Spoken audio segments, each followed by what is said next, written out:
Hello दोस्तों, कैसे हैं आप सब लोग।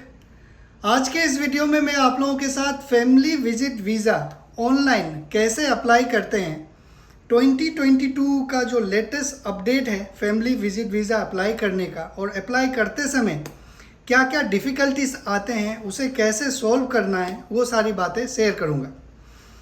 जब भी हम वीज़ा अप्लाई करने वाले होते हैं तो उससे पहले कुछ इन्फॉर्मेशन है जो हमारे पास अवेलेबल होनी चाहिए, नहीं तो बार बार टाइम आउट हो जाएगा और आपको परेशानी होगा। पहला, आप उनका पासपोर्ट का कॉपी रख लीजिएगा जिनका आप वीज़ा अप्लाई करने वाले हैं, और किन किन लोगों का वीज़ा अप्लाई कर सकते हैं वो आगे डिस्कस करूँगा। दूसरा, जो आपका अफसर अकाउंट जिस मोबाइल नंबर पे रजिस्टर है वो मोबाइल अपने पास रखिएगा। और तीसरा, एक दूसरे टैब में, मान लीजिए अगर आप मोबाइल में कर रहे हैं तो दूसरा एक विंडो खोल लीजिए जिसमें आप गूगल ट्रांसलेटर एक खोल लीजिए, जिसमें एक में इंग्लिश से अरबिक ट्रांसलेट करने का ऑप्शन हो, या आप लैपटॉप में कर रहे हैं तो दूसरा एक पेज खोल लीजिए। ये तीन चीज़ आपके पास में होनी चाहिए, तब आप आराम से जल्दी ही एप्लीकेशन प्रोसेस कंप्लीट कर लेंगे। ओके, तो चलिए शुरू करते हैं। गूगल में जाइए, और वहाँ पे लिखिए वीज़ा VISA.MUFA MOFA visa.mufa। अगर आप लिखेंगे तो जो आपका पहला ऑप्शन आएगा उसे क्लिक कीजिएगा। कई बार जो पेज हैं दूसरे वाले वो नहीं खुलते हैं, आप visa.mufa में क्लिक करिए, या फिर जो मैं डिस्क्रिप्शन में लिंक दे दूंगा उस पर क्लिक कीजिएगा। जो पहला ऑप्शन है उसे आप क्लिक कीजिए। इसके बाद ये एक प्लेटफॉर्म है जहाँ पे आपको बाकी के सारे प्रोसेस करने हैं। ओके, तो यहाँ पे तीन ऑप्शंस हैं, विजिटर्स हैं, सिटीज़न है, रेसिडेंट है। बीच वाला जो ऑप्शन है उसे आप क्लिक कीजिए। इसके बाद थोड़ा सा स्क्रॉल कीजिए, ऊपर तीन ऑप्शंस है, जीसीसी सिटीज़न है, रेसिडेंट है। रेसिडेंट पे क्लिक कीजिए, जो कर्सर है उसे फॉलो कीजिए, मैं वहाँ पे दिखा रहा हूँ, ठीक है। रेसिडेंट में आपने क्लिक करा। इसके बाद आपको पहला जो ऑप्शन है family visit visa application for resident, उस पर अप्लाई में क्लिक करना है। आप जब अप्लाई पे क्लिक करेंगे तो आपको लॉगिन करना रहेगा अफसर के थ्रू, या फिर एक दूसरा उनका एप्लीकेशन है उसके थ्रू आप लॉगिन कर सकते हैं अपने जो पोर्टल में। तो यहाँ पे लॉगिन में क्लिक कीजिए। यहाँ पे आपको दो ऑप्शन मिलेगा, आप कंफ्यूज मत होइएगा। दो ऑप्शन में से जो अफसर वाला ऑप्शन है उसको सेलेक्ट कीजिएगा और अपना लॉगिन फॉर्मेलिटीज़ कंप्लीट कीजिएगा। मैंने ऑलरेडी लॉगिन कर रखा है तो यहाँ पे नहीं पूछ रहा है। जो पहला ऑप्शन है जहाँ पे ये बोल रहे हैं कि family visit visa application for resident, उसको क्लिक कीजिए। ओके, ये जो अब से एप्लीकेशन प्रोसेस शुरू होता है, जैसे मैंने आपको पहले बताया था कि एक गूगल ट्रांसलेटर खोल लीजिए अपने दूसरे टैब में जहाँ पे इंग्लिश से अरबिक ट्रांसलेट करने का ऑप्शन हो, ठीक है। अभी आप यहाँ पे जाइए, आपके जो डिटेल्स हैं ऑलरेडी प्री फिल्ड होंगे, वहाँ पे कुछ इन्फॉर्मेशंस नहीं फिल होंगे, जैसे कि मोबाइल नंबर, आपका एड्रेस, ये सारे डिटेल्स आप फिल कर लीजिएगा, ठीक है। अब यहाँ पे विजिट ऑब्जेक्टिव पूछ रहा है, कारण क्या है आने का। यहाँ पे मैं लिखता हूँ फैमिली, देखिए मैं लिख रहा हूँ लेकिन कुछ नहीं आ रहा है। इसका मतलब ये है कि यहाँ पे वो इंग्लिश का अल्फ़ाबेट नहीं ले रहा है, वहाँ पे अरबिक का ले रहा है। To visit family FAMILE in Saudi. Okay, ये हो गया। चलिए यहाँ पे मैं कॉपी कर लेता हूँ इसको, इसके बाद यहाँ जाता हूँ, इसके बाद यहाँ पे पेस्ट कर देता हूँ। देखिए अरबिक में लिखा है तो आ गया है। तो ये एक सबसे बड़ा इशू है इस पोर्टल में, कई बार इंग्लिश में लेता है, कई बार नहीं लेता है। अगर नहीं ले रहा होगा तो उसे अरबी में लिखिएगा, ठीक है।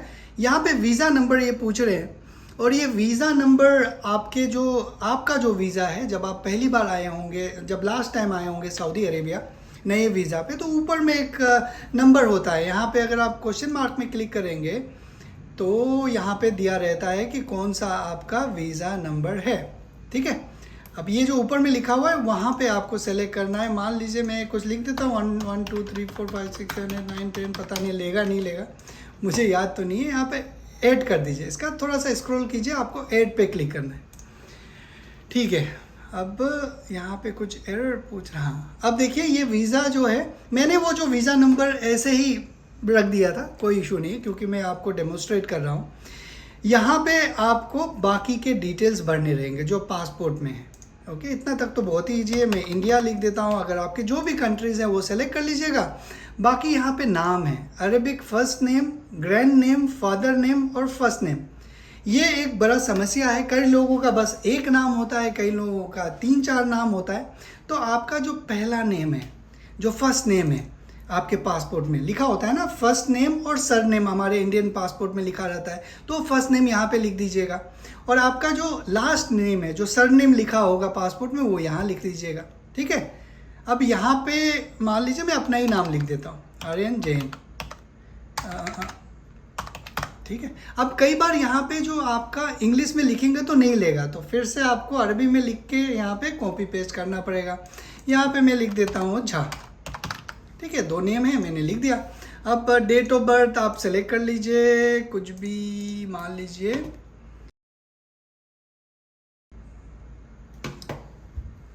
अभी थोड़ा सा हैंग हो रहा है ये, पता नहीं, बहुत दिनों से वेबसाइट बंद था, शायद खुला है तो ट्रैफिक बहुत होगा। जो भी है, यहाँ पे एक डेट ऑफ बर्थ आप सेलेक्ट कर लीजिए। इसके बाद यहाँ पे बर्थ प्लेस आपका जो भी है अपना लिख दीजिए। यहाँ पे जेंडर सेलेक्ट कर लीजिए, मान लीजिए फीमेल है। ऑक्यूपेशन आप यहाँ पे इंग्लिश में लिखेंगे तो नहीं लेगा, तो इसके लिए आपको यहाँ ट्रांसलेट में जाना है। यहाँ पे आप कुछ भी लिख लीजिए, हाउस वाइफ मान लीजिए, अगर कोई अपने हाउस वाइफ हैं, जो भी आपका प्रोफेशन है आपके, जिनको आप बुला रहे हैं वो लिख लीजिए। मोबाइल नंबर यहाँ पे 91, अगर इंडिया का है तो 091, जो भी है वो यहाँ पे भर लीजिए। ईमेल आईडी भर लीजिए। यहाँ पे रिलीजन आपका अगर कुछ है तो रिलीजन भर लीजिए, मान लीजिए इस्लाम है। यहाँ पे रिलेशनशिप में आपको देखना है। कई लोगों का ये सवाल रहता है कि क्या मैं अपने जो सिस्टर का बेटा को बुला सकता हूँ या नहीं बुला सकता हूँ। यहाँ पे 3 मेजर रिलेशनशिप लिखा हुआ है, अपने बेटी, अपना माता जी और वाइफ का जो माता जी है ये। लेकिन जो आपके डायरेक्ट ब्लड रिलेटिव्स है उनको और उनका फैमिली को, उनके बच्चों को आप बुला सकते हैं। ऐसा यहाँ पे ये वेबसाइट में आप देख सकते हैं लिखा हुआ है। ओके, तो अगर मान लीजिए आपका जो भी रिलेशन है अगर वो यहाँ पे नहीं लिखा हुआ है तो अदर में क्लिक करके सबमिट कर दीजिएगा। मूफा वालों के ऊपर डिपेंड करता है वो अप्रूव करेंगे या नहीं करेंगे। मैं यहाँ पे वाइफ सेलेक्ट कर देता हूँ। ओके, पासपोर्ट नंबर वगैरह मान लो जे 3016194, ऐसे ही कुछ मैं लिख रहा हूँ। पासपोर्ट टाइप नॉर्मली होगा आप सब लोगों का। पासपोर्ट इशू डेट कुछ सेलेक्ट कर लीजिएगा, मान लीजिए कुछ भी सेलेक्ट कर लीजिए। ओके, इसके बाद ये थोड़ा सा वेबसाइट हैंग हो रहा है। पासपोर्ट इशू डेट लिख दीजिएगा, passport expiry date, passport issue place, मान लीजिए मैं इंडिया लिख देता हूँ। ठीक है, अब मैंने इंडिया लिख दिया। अब यहाँ पे 2 डेटा है, coming place and number of entries. ये बहुत ही इंपॉर्टेंट सा डेटा है। जो कमिंग प्लेस मतलब ये है कि आप कहाँ से आ रहे हैं। इंडिया से तो आ ही रहे हैं, लेकिन कहाँ से आ रहे हैं। मुंबई से आ रहे हैं, दिल्ली से आ रहे हैं, कहाँ से आ रहे हैं। अगर आप दिल्ली सेलेक्ट करेंगे तो आपको वीज़ा जो है दिल्ली में स्टैम्प करना पड़ेगा। अगर आप मुंबई सेलेक्ट करेंगे तो मुंबई से सेलेक्ट करना पड़ेगा। ठीक है, ऐसे अगर आप कोई दूसरे जगह सेलेक्ट करेंगे तो वो किस जोन में आता है, चाहे वो दिल्ली में आता है या फिर मुंबई में आता है, वो सेलेक्ट करना पड़ेगा। मैं आपको ये रिकमेंड करूँगा कि आप मुंबई सेलेक्ट कीजिएगा, क्योंकि वहाँ पे प्रोसेस थोड़ा सा सिंपल है, आसान है, फीस थोड़ा सा कम लगता है क्योंकि प्रोसेस सिंपल है इसीलिए। अब यहाँ पे नंबर ऑफ़ एंट्रीज, अगर आप सिंगल एंट्री है, मल्टीपल एंट्री है। सिंगल एंट्री मतलब आप एक बार आ सकते हैं, अपना स्टे पीरियड पूरा करके फिर वापस आप जा सकते हैं अपने देश। मल्टीपल एंट्री मतलब वीज़ा के वैलिडिटी के अंदर आप कितने बार भी जा सकते हैं, कितनी बार भी आ सकते हैं। मैं मान लीजिए मल्टीपल एंट्री करता हूँ। यहाँ पे आप ड्यूरेशन 365 करेंगे, फिर पीरियड ऑफ वीज़ा मान लीजिए 90 डेज़ है। मतलब ये कि 365 डेज़ के अंदर आप ट्रैवल कर सकते हैं, वो है वैलिडिटी।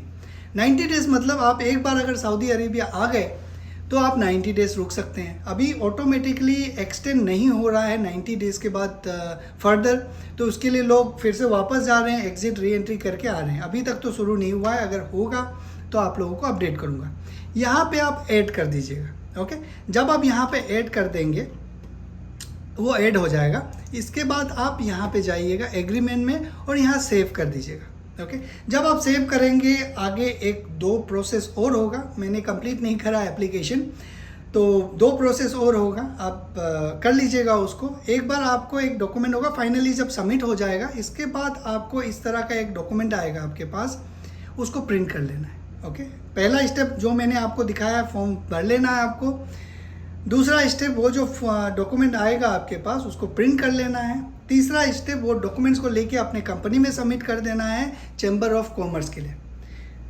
चौथा स्टेप आपका ये है कि वेट करना है अप्रूवल का। आप ऑनलाइन भी चेक कर सकते हैं कि वीज़ा मेरा अप्रूव हुआ या नहीं हुआ। विद इन 72 आवर्स लगभग लगता है, लेकिन आजकल थोड़ा ज़्यादा लग रहा है। कई लोगों का 1 महीना हो गया है लेकिन अभी तक नहीं हुआ है, लेकिन हो जा रहा है। अभी धीरे धीरे सब लोगों का हो रहा है। तो ये एक प्रोसेस है। इसके बाद जब आपका वीज़ा डॉक्यूमेंट जब अप्रूव हो जाएगा तो वीज़ा डॉक्यूमेंट लिखा हुआ आपका एक डॉक्यूमेंट आएगा, उसको बस लेके इंडिया या फिर पाकिस्तान, बांग्लादेश, जहाँ पे भी आपके डिपेंडेंट हैं उनको भेज दीजिएगा। कोई ट्रैवल एजेंसी जो अप्रूव वाला है उनसे कांटेक्ट कीजिए, वो आपका वीज़ा स्टम्प करके देंगे। जो भी डॉक्यूमेंट्स है वो सारे आपको पूछेंगे, वो दे दीजिएगा। यहाँ पे ये सारे वीडियोस में आपको कुछ बातें मैंने बताए हैं जो इम्पोर्टेंट है। कई जगह ऐसा है जहाँ पे आप इंफॉर्मेशन फिल करेंगे तो वो नहीं लेगा। क्यों नहीं लेगा? क्योंकि वहाँ पे अरेबिक चाहिए, आप इंग्लिश में लिख रहे होंगे, पहली बात ये। दूसरा बात ये कि जब आप कहाँ से ट्रैवल करेंगे, ये ड्यूरेशन आप दिल्ली लिखेंगे या फिर कोई भी एरिया लिखेंगे तो वो सर्कल में अगर दिल्ली में आता है तो दिल्ली ही लेगा। इसलिए मैं आपको रिकमेंड करूँगा कि मुंबई आप लिखिए अपने उसमें, ताकि प्रोसेस जो है काफ़ी आसानी होता है। ओके। और तीसरा ये कि आपका जो नाम है उसमें आपको कन्फ्यूज़न नहीं होना चाहिए। जो भी नेम है आप अपना देख लीजिए, उस हिसाब से आप भर दीजिएगा। तो मुझे लगता है काफ़ी सिंपल सा प्रोसेस है ये। और हाँ, और एक बात मैं भूल रहा हूँ आप लोगों को बताने के लिए, इसका फ़ीस कितना लगता है आपको। अभी तक जितना प्रोसेस मैंने बताया है, सऊदी में आपको फ़ीस बस 25 रियाल लगेगा चैम्बर ऑफ कॉमर्स के लिए। कई कंपनी 100 रियाल भी लेते हैं, वही 100 रियाल लगेगा आपको। जब आप इंडिया में भेजेंगे तो वो एजेंट आपसे लेगा लगभग 10 से 15 हज़ार रुपये के बीच में, जिसमें आपको वीज़ा देगा, वो ट्रैवल इंश्योरेंस देगा। इसको स्टम्प करके ट्रैवल इंश्योरेंस के साथ आपको वो दे देगा पासपोर्ट में। वो पैसे आपको इंडिया में लगेंगे या फिर आप जिस कंट्री में स्टम्प करवा रहे हैं।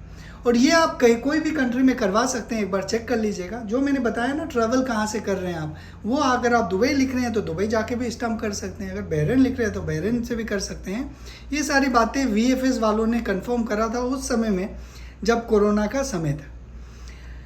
तो मैं उम्मीद करता हूँ कि आपको कुछ हेल्प हुआ होगा इस वीडियो से। उन लोगों के साथ ज़रूर शेयर कीजिए जो फैमिली विजिट वीज़ा अप्लाई करना चाहते हैं। कोई भी लोग अप्लाई कर सकते हैं, ऐसा हार्ड एंड फास्ट रूल नहीं है कि इसी कैटेगरी को अप्लाई करना या फिर यही लोग अप्लाई कर सकते हैं। तो आज के लिए बस इतना ही। आप लोग अपना ख्याल रखिए। Thank you very much.